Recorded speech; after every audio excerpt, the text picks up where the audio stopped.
Mehlis कैसी हैं आप? मैं ठीक हूँ, आप लोग सब कैसे हो? ठीक। अच्छा, वैसे तो मेरे पास एक क्वेश्चन है, मगर मैं अभी आपको बताती हूँ कि मेरे साथ आज क्या हुआ। तो अभी आपने स्ट्रीम स्टार्ट की, तो मैंने बड़े स्क्रीन पे आपकी स्ट्रीम सुन रही थी, मैं काउच पे बैठे बैठे, फिर मैं सो गई। तो अब मुझे ख्वाब आया। यानी आप ये बोलना चाह रही हैं कि हम इतने बोरिंग हैं कि आप सो गई? हाँ, नहीं, मैं जरा जल्दी उठ गई थी और रात को लेट सोई थी ना, तो मेरी नींद पूरी नहीं हुई थी। खाने के बाद वैसे भी नींद आती है ना, तो आज सैटरडे मैं नैप ले रही थी। तो ख्वाब में मैंने देखा कि मैं कॉफी में ड्राइव थ्रू में गई हूँ, तो अंदर रेडियो पे गालिब का शो चल रहा है और वो लोग बड़े गालिब की तारीफें कर रहे हैं। फिर मैं गई हूँ यहाँ पे कम्युनिटी सेंटर, वहां जहाँ पूल्स वगैरह होते हैं ना, वहां अंदर जैनिया को लेके गई हूँ, तो वहां पर भी इनका स्पीकर पे इनका शो चल रहा है और सारे लोग वहां के है, गालिब तो बड़ा अच्छा है ये वो। फिर मैं गोरे को देखती हूँ, कहता है ये कंस्पिरेसी थ्योरीज वालों का नहीं चलाना चाहिए, बड़ी कंस्पिरेसी थ्योरी फैला। फिर जो आपका जो झगड़ा हो रहा था ना, ये हारिस भी बड़ा वो हो गया, तो उस पे मेरी आंख खुली। मैंने कहा यार, मैं तो, क्योंकि मैं बड़ी खुश हो रही थी, मैंने कहा मैं गालिब को बताऊंगी, देखो सब सुन रहे हैं इसको। आपने सोते सोते में आज सारा शो सुना है आपने। ये होता है कई बार मैं भी ना वीडियोस को देख रहा होता हूँ, देखते देखते सुन लेता हूँ, और बाद में मैं दोबारा जब वो वीडियो देखता हूँ तो मुझे लगता है वो ये तो मैंने देखी हुई है। वो देखी नहीं होती है, मैंने सुनी होती है असल में। मेरी आंख खुली जब आपसे वो इंसेस्ट पे बात हो रही थी ना, तो तब मेरी आंख खुली। मैंने कहा ओह अच्छा, तो ये हो नहीं रहा था। पर मैं बड़ी खुश थी। मैंने कहा देखो मैं गालिब को बताऊंगी, गालिब हारिस तुम लोग कितना फेमस हो गए हो, गोरे भी सुन रहे हैं तुमको। जीसस नहीं आए आपके ख्वाब में, गालिब भाई आए, जीसस नहीं आए, वरना आ जाते हैं। शुक्र साइंस का। अच्छा, मेरा क्वेश्चन ये था, उस दिन मैं और गुलजार बात कर रहे थे, तो मैंने गुलजार से एक क्वेश्चन पूछा कि हम किस तरह, हमको पता चला है कि दुनिया या कितनी पुरानी है, कि हाउ लॉन्ग, हाँ कायनात कितनी पुरानी है, हमको ये कैसे पता चलता है? तो इसका जवाब मैं बता देता हूँ। गालिब भाई के जवाब देने से पहले उन्होंने जब मुझसे पूछा, फिर मेरा कलेजा बाहर आया, दिल बाहर आया, ऐसा मुश्किल सवाल। और इसका जवाब मैंने सिर्फ 5 सेकंड में दे दिया था, क्योंकि जितना मुझे आता था। मैंने कहा भाई refer to Haris and Ghalib ji. अच्छा, तो जमीन कितनी पुरानी है, इसके फाइंड करने का एक तरीका नहीं है। इसको फाइंड करने के कम से कम कोई 10 से 12 मेथड्स हैं। जो 2-3 सबसे मशहूर हैं वो मैं बता देता हूँ। पहला ये है कि दुनिया में कई जगहों पे, ऑस्ट्रेलिया, कनाडा में, और मेरे ख्याल है कि एक आधी जगह पाकिस्तान में और एक आधी जगह कहीं और है लैटिन अमेरिका में, वहां पे दुनिया के जमीन के ऊपर आज तक पाए जाने वाले सबसे पुराने पत्थर मिलते हैं।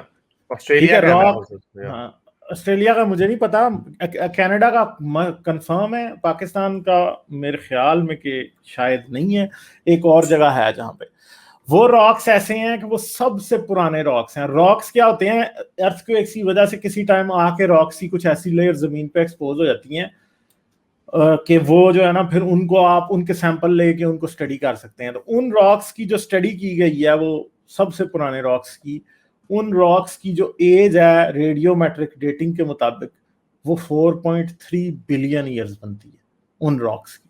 ठीक है, तो जमीन के ऊपर बनने वाले जो सबसे पुराने पत्थर आज तक हमें मिले हैं 4.3 बिलियन ईयर्स पुराने हैं। दूसरी बात यह है कि जितने भी एस्टेरॉइड या मीटेराइट हमारे सोलर सिस्टम का हिस्सा हैं, कई बार कुछ जमीन पे गिर भी जाते हैं, और कई जापानीज स्पेस एजेंसी ने कुछ अर्सा पहले ही लिया था ये एक एस्टेरॉइड का सैंपल, और वो जमीन पे वापस लाया गया, उसे स्टडी किया गया। इवन कि वो कहते हैं कि वो दुनिया का सबसे महंगे मटेरियल्स में आता है। उससे हमें जो एज पता लगी है वो तकरीबन 4.6 बिलियन ईयर्स से कुछ ज्यादा है। ठीक है, तो 4.65 बिलियन ईयर्स जो है हमारा सोलर सिस्टम जो है वो पुराना है। 4.65 बिलियन ईयर्स से पहले हमारा सोलर सिस्टम एग्जिस्ट नहीं करता। गालिब भाई वो जो मून रॉक्स भी आए थे ना, हाँ, वो भी तकरीबन 4.5 बिलियन ईयर्स के बनते हैं। 4.57 बिलियन ईयर्स के बनते हैं मून के भी। ठीक है, तो मून के जो सैंपल्स हैं वो, क्योंकि मून जो है वो हमारी जमीन से कुछ अरसा बाद बना है, तो तकरीबन 4.6 बिलियन ईयर्स ही बनता है वो भी। क्योंकि मून कैसे बना था कि एक अर्थ भी उस टाइम प्रोटो प्लैनेट था, हमारी जमीन जैसा नहीं था। तो क्या हुआ कि एक और प्रोटो प्लैनेट, जिसको आज हमने थिया का नाम दिया हुआ है, वो हमारी जमीन के साथ टकरा गया। जब वो हमारी जमीन के साथ टकराया तो जमीन का बहुत सा क्रस्ट उड़ के स्पेस में पहुंच गया, और वो प्लैनेट खुद हमारी जमीन के साथ मोस्ट प्रोबेबली मर्ज हो गया। ठीक है, फिर क्या हुआ, जो मटेरियल स्पेस में गया था वो जमीन के गिर्द उसने एक रिंग बना लिया, जैसे सैटर्न का रिंग है ना आज, इस तरह जमीन का भी रिंग था एक वक्त में। फिर आहिस्ता आहिस्ता वो रिंग जो है वो आपस में जुड़ते जुड़ते अपनी ग्रेविटी की वजह से वो मून बन गया। ठीक है, तो ये है हमारे सोलर सिस्टम की कहानी। मगर सोलर सिस्टम से पीछे हमें ये कैसे पता लगता है कि 13.8 बिलियन ईयर्स पुराना हमारा सोलर सिस्टम है, सॉरी हमारा यूनिवर्स है। वो उसके लिए हबल्स कांस्टेंट जो है वो कैलकुलेट किया जाता है। हबल्स कांस्टेंट के भी कैलकुलेट करने के 3 से 4 डिफरेंट मेथड्स हैं। ठीक है, स्टैंडर्ड कैंडल्स, बहुत से स्टार्स हैं जिनको कहा जाता है। फिर type 1A supernova. Type 1A supernova एक ऐसा सुपरनोवा होता है जो कि हर गैलेक्सी में 100 साल में एक होता है तकरीबन। टाइप 1A सुपरनोवा क्या करता है, बेसिकली एक जो न्यूट्रॉन स्टार होता है, बहुत से स्टार्स जो होते हैं वो बाइनरी होते हैं। हमारा सन जो है वो अकेला है, बहुत से स्टार बाइनरी होते हैं। जब दोनों में से एक सुपरनोवा हो जाता है तो पीछे न्यूट्रॉन स्टार बच जाता है। तो न्यूट्रॉन स्टार की ग्रेविटी काफी, वो बहुत कंप्रेस होता है, उसकी डेंसिटी बहुत ज्यादा होती है, वो अपने साथ वाले स्टार का मास खाना शुरू कर देता है, ये नहीं। और जब वो एक खास हद तक मास खा लेता है तो उसके बाद क्या होता है, उस न्यूट्रॉन स्टार ने एक बार फिर सुपरनोवा होना होता है। जब वो सुपरनोवा होता है उसे टाइप 1A सुपरनोवास कहते हैं। और उनकी ब्राइटनेस और उनके जो सुपरनोवा होने की टाइमिंग या इस तरह से एक रिलेशनशिप है उसके अंदर। वो जो रिलेशनशिप है उससे हमें एग्जैक्टली ये पता लगता है कि ये सितारा कितना ज्यादा ब्राइट होगा। तो फिर आ जाती है Hubble space telescope. Hubble space telescope और बहुत सारी दुनिया में और टेलीस्कोप्स हैं जो कि जिनका काम ही ये है कि वो यूनिवर्स के अंदर देखती रहती हैं। बहुत वाइड आरे की वो होती हैं टेलीस्कोप्स के, वो यूनिवर्स में हर तरफ देखती रहती हैं। और जहां जहां किसी गैलेक्सी में कोई स्टार सुपरनोवा होता है तो वो उसका हमसे डिस्टेंस कैलकुलेट कर लेती हैं। इस डिस्टेंस मेजरमेंट की वजह से हबल्स कांस्टेंट जो था वो पीछे बड़ा इनएक्यूरेट था। जब शुरू में एडविन हबल ने उसे कैलकुलेट किया तो हबल्स कांस्टेंट जो था वो तकरीबन 3 बिलियन ईयर्स का था। और हमें उस टाइम ही पता था कि जमीन जो है वो 3 बिलियन ईयर्स से ज्यादा पुरानी है, इसलिए कोई भी उस पर यकीन नहीं करता था।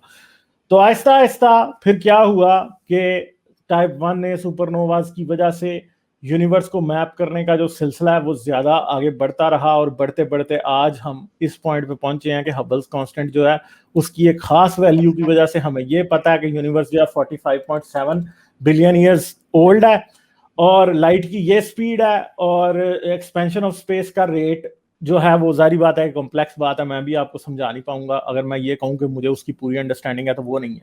ठीक है, तो उसकी वजह से एक ऐसी कंक्लूजन के ऊपर पहुंचे कि जिससे हमें ये अंदाजा हुआ कि यूनिवर्स अगर 45.7 बिलियन ईयर्स का हर तरफ हम यूनिवर्स में अपने अराउंड देख सकते हैं, यानी 95 बिलियन ईयर्स समवेयर हम लोग जो है 93 बिलियन लाइट ईयर्स अक्रॉस है, एक स्फेयर है हमारे अराउंड। उससे उसके अंदाजे से हबल्स कांस्टेंट की स्पीड से लाइट की स्पीड की वजह से हम इस कंक्लूजन पे पहुंचे कि यूनिवर्स जो है वो 13.8 बिलियन ईयर्स पुराना होगा। अब इसमें एक बड़ी एक सिंपल जो अजम्पशन है वो समझनी चाहिए, क्योंकि ये लोग ये शुरू में ये समझते थे शुरू में। हाँ जी अमित, आप कुछ कहना चाह रहे हैं? जी एक और कैलकुलेशन है गालिब भाई जो थोड़ा सा सिंपलर है। वो जो लाइट स्ट्रेच होती है ना डॉपलर इफेक्ट के कारण, तो उसके कारण जो रेड शिफ्ट होता है एक्चुअल में, हाँ बेसिकली उसकी बेस पे हबल्स कांस्टेंट कैलकुलेट, लेकिन वो हबल गलत हो गया था। हाँ उस समय गलत हुआ था हारिस भाई, लेकिन आज जब उसके जो कैलकुलेशन रिवाइज कर लिया गया वो जो हाँ वो अभी ठीक है। अभी ठीक है। मगर जो एक मेरे जेहन से बात निकल गई, मैं क्या बताने वाला था, आप बता रहे थे एक्चुअली में मलहीज ने जो सवाल पूछा है वो उसमें मेरा ख्याल ये भी गालिब भाई वाज़ह कीजिए कि ये जो रेडियो कार्बन डेटिंग होती है ये पत्थर को किस तरह, हाँ जी, पत्थर को किस तरह नापा जाता है कि ये कितना पुराना है, उसमें कौन कौन से मिनरल को अपना इकट्ठा किया जाता है, उनको देखा जांचा जाता है कि इतनी वक्त में इतना मिनरल यहाँ पे होना चाहिए था जो नहीं है, जिसकी मतलब जिससे उसकी एज का कॉन्सेप्ट पता लगे। अच्छा हारिस साहब मुझे जरा याद दिलाएं, क्योंकि मैं बड़ी इंपॉर्टेंट बात करने लगा था, दूसरी जो इंपॉर्टेंट बात थी वो भूल गया, मुझे एंड पे मैं कर रहा था। वो आप यही कह रहे थे कि उसके स्फीयर को जो 95 बिलियन ईयर क्रॉस है उससे उन्होंने कैलकुलेट करके उसको बताया कि 13.8 बिलियन ईयर्स है। हाँ दूसरी बात ये भी है कि हमारे पास कॉस्मिक माइक्रोवेव बैकग्राउंड रेडिएशन भी है। कॉस्मिक माइक्रोवेव बैकग्राउंड रेडिएशन जिस टाइम बिग बैंग हुआ था उसके 380,000 ईयर्स बाद यूनिवर्स में जो पहली लाइट फैली थी वो है, और उसका टेम्परेचर उस टाइम 3000 डिग्री केल्विन था, यानी सेंटीग्रेड के करीब, 3000 सेंटीग्रेड से कुछ कम। ठीक है, तो क्या हुआ उस टाइम के वो जो आज वो जो कॉस्मिक माइक्रोवेव बैकग्राउंड रेडिएशन है वो काफी ठंडी हो चुकी है, और उसके ठंडे होने की वजह से भी हम ये एस्टिमेट कर सकते हैं कि यूनिवर्स कितना पुराना है। ठीक है, क्योंकि उसे एक खास अमाउंट ऑफ टाइम में एक खास हद तक ही ठंडा होना था।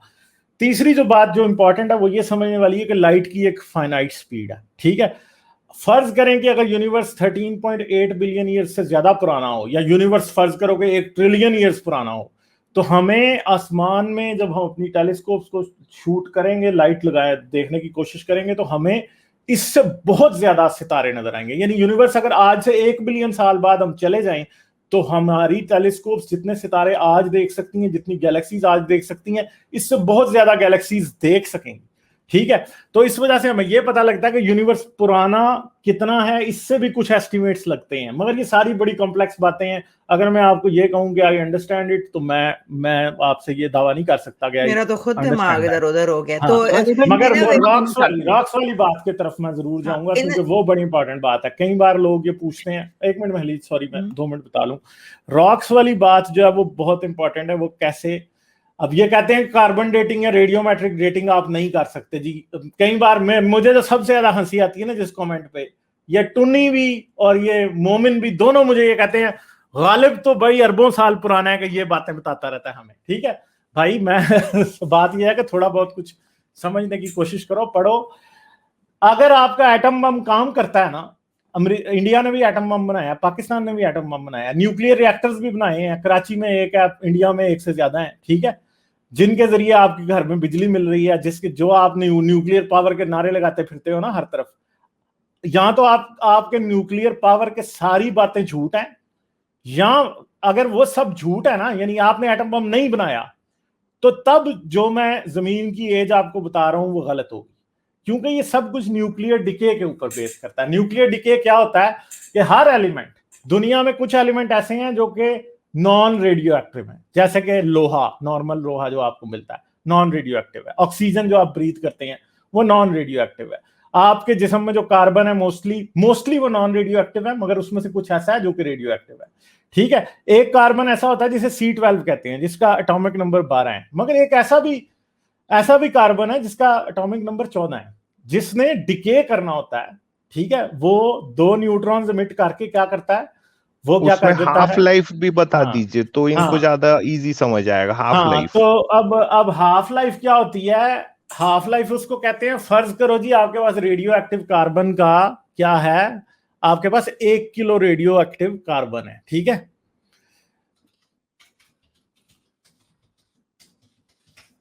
आपके पास 1 किलो रेडियो एक्टिव कार्बन है। तो अगर फर्ज करें कि उस रेडियो एक्टिव कार्बन को, जो कि C14 है, अगर आप 5730 साल के लिए एक डब्बे में बंद करके छोड़ दें, तो उसमें से जो आधा होगा वो नॉर्मल कार्बन बन गया होगा, और बाकी का जो आधा होगा वो अभी भी क्या होगा, अभी भी वो रेडियो एक्टिव कार्बन। ठीक है, तो इस रेडियो एक्टिव कार्बन की और नॉर्मल कार्बन की किसी भी मरे हुए जानवर में जब आप रेशो देखते हैं, तो उससे क्या होता है, हमें पता है कि इंसान के जिस्म में रेडियो एक्टिव कार्बन इतने % होगा। ठीक है, और नॉन रेडियो एक्टिव इतने % होगा। जैसे ही इंसान मरता है उसके बाद से रेडियो एक्टिव कार्बन की क्या होती है, जो रेशो है वो कम होने शुरू हो जाती है। ठीक है, जब ऑर्गेनिक मटेरियल, कोई भी ऑर्गेनिक मटेरियल, जी हर ऑर्गेनिक मटेरियल में, क्योंकि सारी जितनी भी लाइफ हम जानते हैं जमीन पे सारी कार्बन बेस्ड है। ठीक है, तो ये जो रेशो है ये बदल रही है हर 5730 साल के बाद। क्या हो रहा है, जो भी मिल रहा है आपको रेडियो एक्टिव कार्बन, वो उससे आधा हो जा रहा है। तो आप क्या करते हैं, इस रेशो को जब आप कैलकुलेट करते हैं तो आपको एग्जैक्टली पता लग जाता है कि ये जानवर कब मरा होगा। और सिर्फ जानवरों तक ही नहीं, फिर तकरीबन हमारे पास बहुत से एलिमेंट्स ऐसे हैं जिनका हर एक का हमारे पास radio active counter part available है, और रेडियो एक्टिव काउंटर पार्ट की एक हाफ लाइफ है। पत्थरों से लेके पत्थरों से लेके और दुनिया की हर चीज को आप ये फाइंड कर सकते हैं कि ये कब बना होगा, और उसी तरीके से हमें ये पता लगता है कि 4.3 बिलियन ईयर्स पुराने जमीन के ऊपर जो है ना वो रॉक्स हैं, क्योंकि उन रॉक्स में कहीं ना कहीं मेरे ख्याल रेडियम है या कौन सा है जिसकी सबसे लंबी हाफ लाइफ होती है बिलियंस ऑफ ईयर्स की, ठीक है। उसके मुताबिक आप ये कैलकुलेट कर लेते हैं ये रॉक कितने पुराने होंगे। उसके मुताबिक हम ये भी कैलकुलेट कर सकते हैं कि जो मीटेराइट्स जो आसमान में घूम रहे हैं, जो कभी कभी जमीन पे गिर जाते हैं, वो कितने पुराने होंगे। ये जो रेडियोमेट्रिक डेटिंग है, ये कोई ऐसी बात नहीं है, ऐसी बात नहीं है कि एवं ही बैठ के किसी साइंसदान ने खुद ही एवं ही गप मार दी। ये गप्पों वाला चक्कर नहीं है। ये इधर को यसू नहीं था फिर रहा, इधर को मोहम्मद नहीं था फिर रहा जो ऐसे गप मार के चला जाएगा। ये भाई लोगों ने कैलकुलेट किया, और इन मेथड्स को पिछले 100 साल के दौरान लोगों ने बहुत ज्यादा परफेक्शन की तरफ लेके गए हैं, उनको रिफाइन किया है।